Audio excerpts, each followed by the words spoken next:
안녕하세요. 사랑하는 성도님, 구원의 주님이 우리와 함께 하십니다. 우리와 함께 하시는 주님을 찬양합니다. 기도합시다. 하나님, 감사합니다.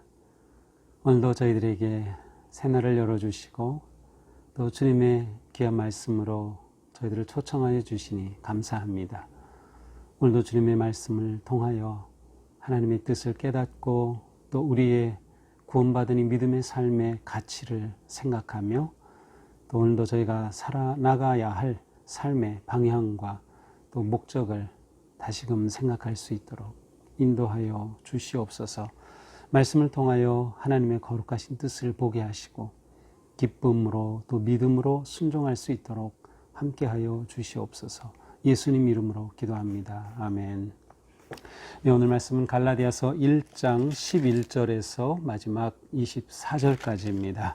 제가 읽겠습니다. 형제들아, 내가 너희에게 알게 하노니 내가 전한 복음은 사람의 뜻을 따라 된 것이 아니니라.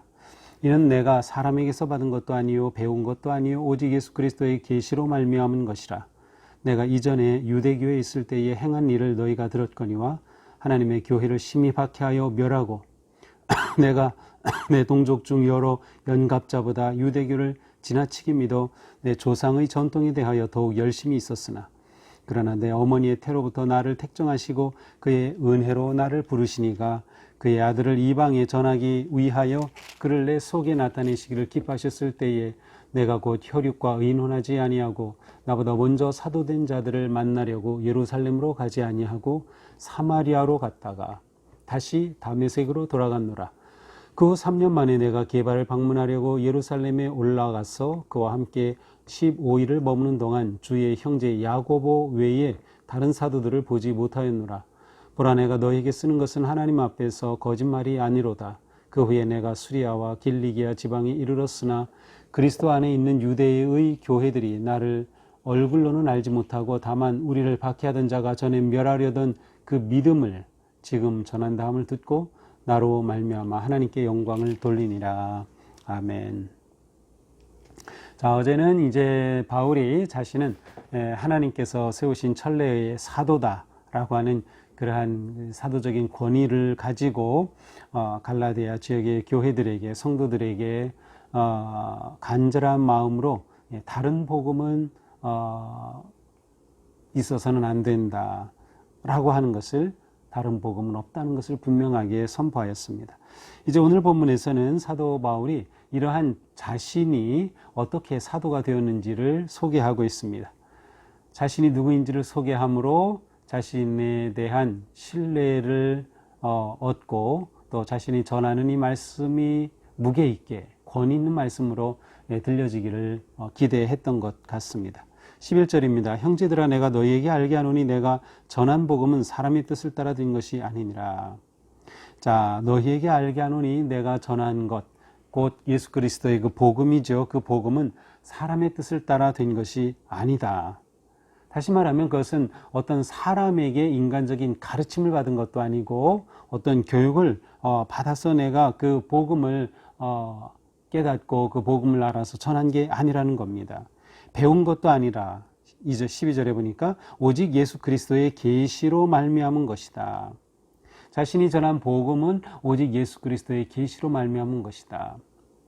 우리는 여기에서 사도 바울이 오직 예수 그리스도의 계시로 말미암았다는 이 표현 자체를 문자적으로 보면 좀 곤란합니다. 왜냐하면 사도 바울은 실제로 고린도서에 보면 자신이 이렇게 복음을 들은 것은 정말 하늘에서 뚝 떨어져 가지고 하나님께서 하늘에서 계시로 자기에게 보여주시거나 들려주셔서 예수님에 관한 복음에 관한 이 모든 것을 쫙 알게 해주신 것이 아니라 자기가 사람들로부터 전해받았다, 특별히 사도들로부터 전해 들었다고 하는 그런 표현을 사용하고 있어요. 그러니까 고린도서 15장에서도 이와 같은 내용을 언급하고 있는데 이처럼 사도 바울은 사실 예수 그리스도에 관해서 부활의 주님을 다메섹 도상에서 만남으로 그는 예수 그리스도를 정말 만난, 그리고 예수 그리스도의 그 만남을 통해 부르심을 받은 진정한 사도가 되었습니다. 그러나 이후에 그가 예수 그리스도를 깨닫게 되고 알게 되고 한 그런 모든 것들을 사도 바울은 하나님께서 자신에게 은혜로 주신 것인 것을 고백하고 있는 것이에요. 그래서 그는 이 모든 것이 하나님의 계시로 말미암은 것이다 라고 분명하게 선포하고 있습니다. 그러면서 자신이 이 놀라운 복음을 받은 것을 전하는 것이 이게 보통 일이 아닌 거예요. 왜냐하면 자신의 과거는 정말 부끄러운 모습이었기 때문이죠. 뭐라고 말합니까? 이전에 유대교에 있을 때 행한 일을 너희가 들었거니와 사도 바울이 얼마나 악랄하게 그리스도를 믿는 사람들을 잡아서 감옥에 넣고 죽이려고 했는지 누구나 다 알고 있어. 이름만 들어도 치가 떨리는 이름이 바로 사울이었어요. 그런데 자신이 그러한 악한 일을 행한 일을 너희들이 다 들어서 알고 있는데 나는 정말 교회를 심히 박해했다. 자신이 그렇게 박해할 때에 그랬던 것은 여기 보니까 유대교를 지나치게 믿어 내 조상의 전통에 대해 더욱 열심히 했으니, 그가 열심히 있었지만 그럴 땐 열심히 했어요. 유대교에 지나치게 믿어서 그로 인하여 그리스도인을 죽이고 투옥시키는 그러한 자신의 과거의 모습을 그대로 고백하고 있습니다. 그러나 하나님께서 이러한 사울을 가만히 두지 않으시고 택해 주셨어요. 15절, 그러나 내 어머니의 태로부터 나를 택정하시고 그의 은혜로 나를 부르시니가. 사도 바울은 아무리 생각해도 이해가 되지 않아요. 자기가 어떻게 그리스도의 종이 되고 그리스도의 사도가 되었는지. 이것은 분명 하나님께서 나를 어머니의 뱃속에서부터 정하셨기 때문이다. 하나님이 나를 선택하셨기 때문이다. 보통 이렇게 어려서 어머니의 태에서부터 나기 전부터 하나님이 택하셨다는 것은 구약에서 본다면 특별히 예언자, 선지자를 세우시는 하나님의 모습이기도 하죠. 사도 바울은 하나님이 나를 이렇게 택정하지 않으시고는 내가 이렇게 할 수 없는 그러한 존재였다는 것을 그대로 고백하고 있어요. 사실 사도 바울의 이러한 그 회심과 소명의 이야기는 사도행전에서는 3번씩이나 반복하고 있어요. 그리고 고린도서에서도, 전서에서도, 그다음에 빌립보서에서도 반복하고 있어요. 그러니까 사도 바울은 자신의 이 부끄러운 과거를 감추지 않고 오히려 복음을 전하는 그런 도구로 사용하고 있어요. 왜냐하면 과거에 그랬던 그가 이제는 전혀 딴 사람이 되었기 때문이죠. 왜냐하면 하나님께서 그를 이방에 전하기 위하여, 그러니까 하나님께서 그 아들을 바울을 통해서 이방에 전하도록 하기 위해서 나를 택하셨다고 사도 바울은 확신하고 있습니다. 그래서 그를 내 속에 나타내기를 기뻐하셨을 때에 부활의 주님을 다메섹에서 만나는 것은 하나님께서 그 아들을 이방에 전하게 하시려고 사울에게 나타내 보이셨던 거예요. 그런데 하나님이 그것을 기뻐하셨다고 표현하고 있어요. 그때 내가 곧 혈육과 의논하지 아니하고, 이렇게 부활의 주님을 만난 바울은 이 일을 인간들과 의논하지 않았어요. 다시 말하면 예루살렘으로 가서 거기에 있는 예수님의 12제자 사도들과 의논하고 내가 이렇게 부활의 주님을 만났어 하면서 자기를 인정받고 자기가 진정으로 주님을 만나 변화되었음을 인정받는 것이 인간적인 방법이었을지 몰라요. 그러나 사도 바울은 그렇게 하지 아니했다는 것입니다. 오히려 그는 17절에 보니까 아라비아로 갔다가 다시 다메섹으로 돌아갔노라.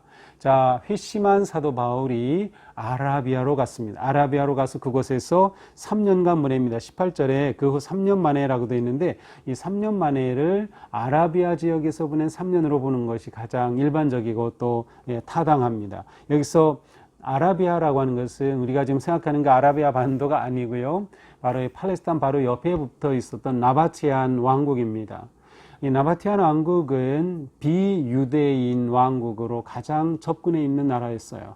그러니까 바울은 하나님께서 자신을 택정하신 목적이 이방인에게 하나님의 아들을 전하기 위한 것이라고 확신했기 때문에 유대인이 없는 아라비아, 나바티안 왕국 쪽으로 발길을 돌렸던 거죠. 유대인은 전혀 없는 그곳에 가서 3년 동안이나 복음 사역을 했어요. 안타깝게도 이곳에서 일어난 그 사도 바울의 복음 사역에 관해서는 구체적으로 알려진 것이 전혀 없어요. 기록된 것이 사라졌는지는 모르지만 남아있는 것이 없어요. 그러나 그 흔적은 있죠. 여기 보니까 아라비아로 갔다가 다시 다메섹으로 돌아갔노라. 그 후 3년 만에 이렇게 됐어요. 그러니까 나바티안 왕국에 가 있다가 다메섹으로 돌아와서 다시 3년 만에 개발을 곧 베드로를 만나려고 예루살렘에 갔다라고 되어 있죠. 자, 갈라디아서 바로 앞에 있는 고린도 후서의 가서 보면 고린도후서 11장 32절에 보니까 이러한 표현이 나와요. 다메섹에서 아레다 왕의 고관이 나를 잡으려고 다메섹 성을 지켰으나 나는 광주리를 타고 들창문으로 성벽을 내려가 그 손에서 벗어났노라. 자, 여기 보니까 아레다라고 하는 왕이 바울을 잡기 위해서 다메섹 성까지 그 부하들을 보내가지고 잡으려고 한 거예요. 그래서 이 다메섹 성에서 바울이 광주리에 매달려서 극적으로 탈출한 사건이 있었습니다. 자, 이때 이 아레다 왕이 바로 이 나바티안 왕국의 왕입니다. 그러니까 이렇게 아레다 왕이 바울을 잡으려고 했다는 것을 보면 바울의 3년간의 이 아라비아에서 전도 활동, 선교 활동이 굉장히 그렇게 왕에게까지 영향을 미치고 왕이 그를 잡아 죽이려고 할 정도로 영향력이 있었다는 것을 우리는 짐작할 수 있습니다. 그러나 그 자세한 내용을 우리가 알 수 없어서 안타깝죠. 자, 이후 3년, 이렇게 3년 후에 다메섹에서 탈출해 와서 어디로 갑니까? 게바를 방문하려고 예루살렘으로 가서, 자, 게바 곧 베드로를 만나러 예루살렘에 가서 15일 동안 머물렀습니다. 그리고 그동안에 야고보 외에는 다른 사도들을 보지 아니하였다라고 고백하고 있어요. 이것이 바울이 베드로를 만나기 위해서 예루살렘으로 간 것이 첫 번 예루살렘 방문으로 보입니다. 물론 그 전에 예루살렘에 살기도 하고 그곳에 있긴 했었죠. 그렇지만 이렇게 회심 후에 예루살렘으로 간 첫 번째가 아닐까 이렇게 생각할 수 있어요. 자, 그런데 여기에 보면 그가 베드로를 만나러 간 것은 이미 회심한 후 3년이 넘은 이후예요. 그러니까 바울은 자기가 예수 그리스도를 만난 후에 인간들을 통해서, 사람을 통해서 인정받으려고 하지 않았던 것을 알 수 있어요. 어제 본문에서도 그렇고 오늘 본문에서도 그렇고 하나님이 나를 택정하셨고 오직 예수 그리스도의 계시로 말미암아 내가 복음을 알게 되었다라고 말씀하는 것은 바로 그 점에서 사람을 의지하지 않고 전적인 하나님의 은혜 가운데 그가 있었다고 하는 것을 보여주고 있습니다. 20절 보라 내가 너에게 쓰는 것은 하나님 앞에서 거짓말이 아니로다. 자, 이렇게 바울이 자기의 회심에 관해서 기록하고 자기가 어떻게 했는지를 이렇게 말하는 것은 하나도 거짓이 없다는 겁니다. 하나도 하나님 앞에서 거짓말이 아니다. 그 후 내가 수리아와 길리기아 지방에 이르렀으나 그 후는 바로 예루살렘을 방문한 이후에 수리아와 길리기아 지방에 이르렀어. 수리아와 길리기아는 예루살렘 북쪽에 있는 안디옥 그리고 그 북쪽에 바울의 고향인 다소가 있죠. 바로 거기에서 가까운 지역입니다. 바로 수리아와 길리기아 지방이죠. 실제로 이 길리기아 지방에서는 바울이 10여 년을 또 머물러요. 근데 이때 있었던 기록도 사실은 찾을 수가 없어요. 그러니까 너무 좀 안타깝죠. 어쨌든 이 지방에 이르렀다고 말하고 있어요. 그리스도 안에 있는 유대 교회들이 나를 얼굴로는 알지 못하고 바울의 얼굴을 직접 다 본 것은 아니에요. 그렇지만 바울에 관한 얘기는 정말 소름 끼치게 누구나 다 알고 있었어요. 그렇게 그리스도인들을 혈안이 되어 잡아 박해하던 바울에 대해서는 다 알고 있었던 거죠. 그래서 얼굴로는 나를 알지 못하지만 다만 우리를 박해하던 자가 전에 멸하려던 그 믿음을 지금 전한다음을 듣고 우리를 그렇게 박해하던 그가 그렇게 변화되어서 그 믿음을 전한다고 복음을 전한다고 그가 예수를 전한다고 하면 사람들이 깜짝 놀라면서 무엇을 합니까? 나로 말미암아 하나님께 영광을 돌리느니라. 이렇게 사람들이 바울을 통하여서 하나님께 영광을 하나님 참 놀라우시다. 복음의 능력은 놀랍다. 그렇게 바울이 대단히 하면서 바울을 통해 하나님께 영광을 돌린다라고 하는 사실을 기록하고 있습니다. 자, 오늘 말씀은 사실 바울이 자기의 사적인 이야기를 나눈 거죠. 자기가 어떻게 예수님을 믿게 되었는지, 어떻게 사도가 되어서 복음을 전했는지 자신의 과거의 내력을 아주 짧게 보고하고 있습니다. 자, 이 짧은 내용의 보고이지만 우리는 여기에서 믿음의 삶에 관해서 아주 중요한 것들을 생각할 수 있어요.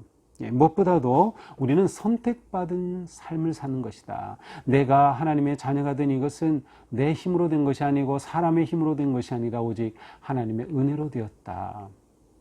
바울이 자신의 정체성에 관해서 이렇게 자신 있게 분명하게 고백했던 것처럼 어제 우리는 영적 신분에 관해서 생각해 보았던 것처럼 오늘 본문도 마찬가지예요.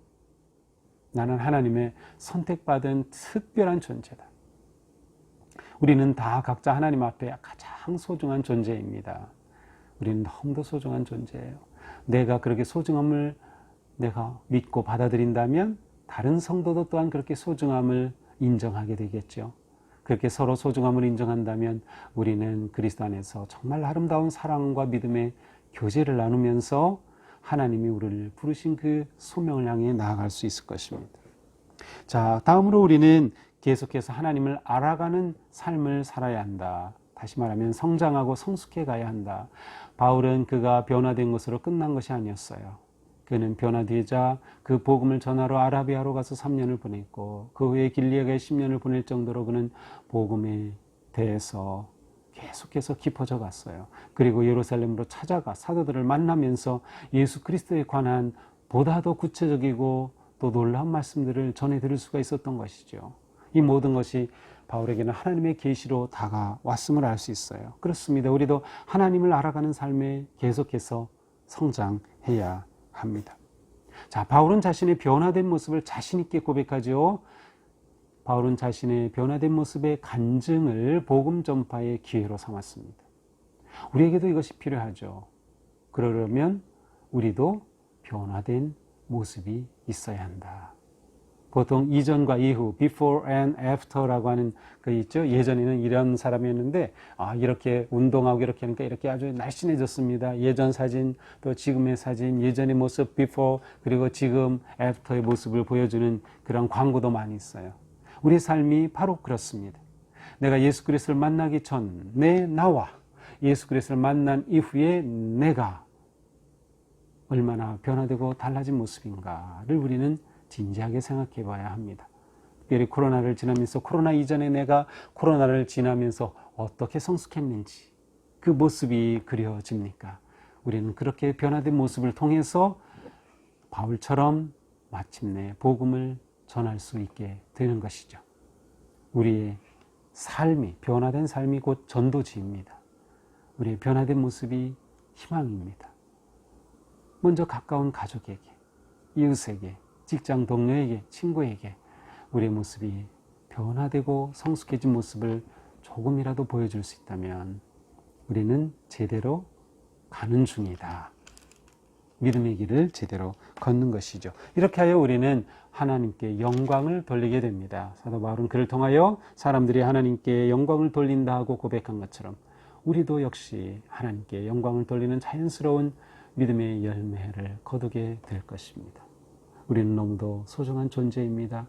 하나님께서 우리를 위해서 독생자 아들을 아끼지 아니하시고 보내주신 그렇게 아름다운 존재이기 때문이죠. 오늘도 주님의 사랑 안에서 하나님이 나를 택하시고 장세전부터 나를 택하시고 지금까지 인도하신 그 은혜에 감사하며 하나님 은혜 앞에 부끄러움이 없는 거룩한 삶으로 승리하는 성도님들 되기를 주님의 이름으로 축복합니다. 기도합시다. 하나님 감사합니다. 오늘 말씀은 사도 바울이 자신의 변화된 모습을 간증하며 그가 얼마나 그리스도의 그 놀라운 복음에 순종하려고 했는지 하나님의 그 크고 높은 은혜의 계시와 택하여 주심을 얼마나 깊이 감사하며 그 부르심에 헌신하는지를 우리에게 가르쳐 주었습니다. 주님, 저희는 이렇게 소중한 존재에게 오늘 하루도 주님의 사랑과 은혜 안에서 거룩한 믿음의 길 잘 걸어갈 수 있도록 함께하여 주시옵소서. 예수님 이름으로 기도합니다. 아멘. 네, 오늘도 주님 은혜로 승리하는 복된 하루가 되기를 축복합니다. 사랑합니다.